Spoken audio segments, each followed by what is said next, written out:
Hearing among humans is used as a basis for our social relationships and sharing knowledge.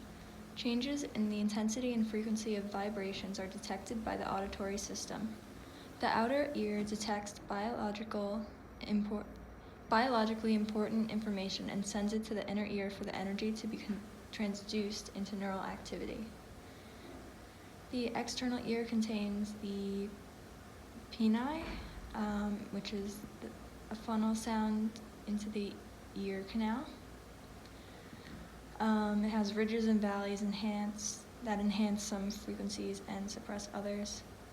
The middle ear has the tympanic membrane or eardrum that seals the end of the auditory canal. Ossicles connect the tympanic membrane to the inner ear at the oval window. These include the three muscles, malleus, incus, and stapes. Then there are two other important muscles called tensor tympani, which is attached to the malleus, which connects to the tympanic membrane, and the stapedius, which attaches to the stapes. When sound vibrations reach the tympanic membrane, the brain signals for the muscles to contract, and this causes the chain of ossicles to stiffen. It makes it more difficult for energy transmission, reducing the strength of the vibrations that reach the inner ear. The inner ear has the cochlea, which is a coiled, fluid-filled structure. It consists of three parallel canals: scala vestibuli, scala media, and scala tympani. The round window bulges out when the non-compressible fluid moves from the push of the oval window upon auditory stimulation.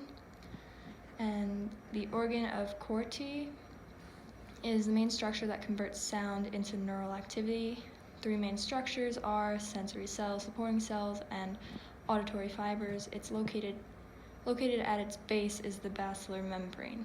This structure vibrates in response to sound.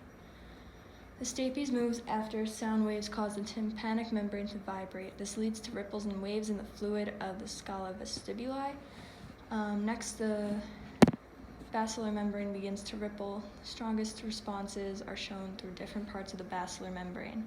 High frequencies at narrow or stiff sections, and low frequencies are at wider and more flexible areas.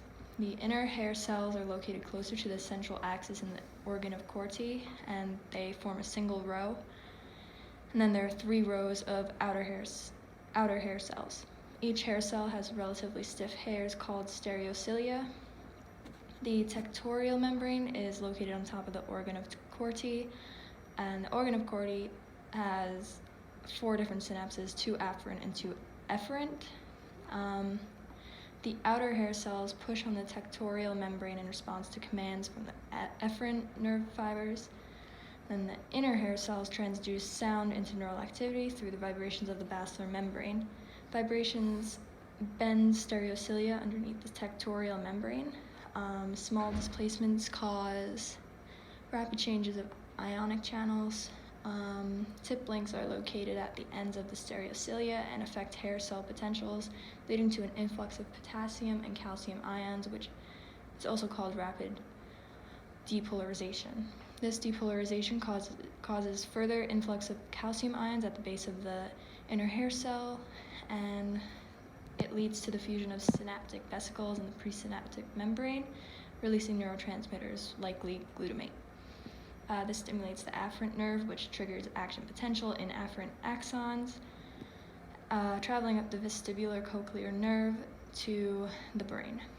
Outer hair cells use prestin, a specialized motor protein, so that lengthen during hyperpolarization. They modify the stiffness of the basilar membrane, therefore sharpening and amplifying the sound. This leads to the cochlea making sound or autoacoustic emissions by pushing on the eardrum.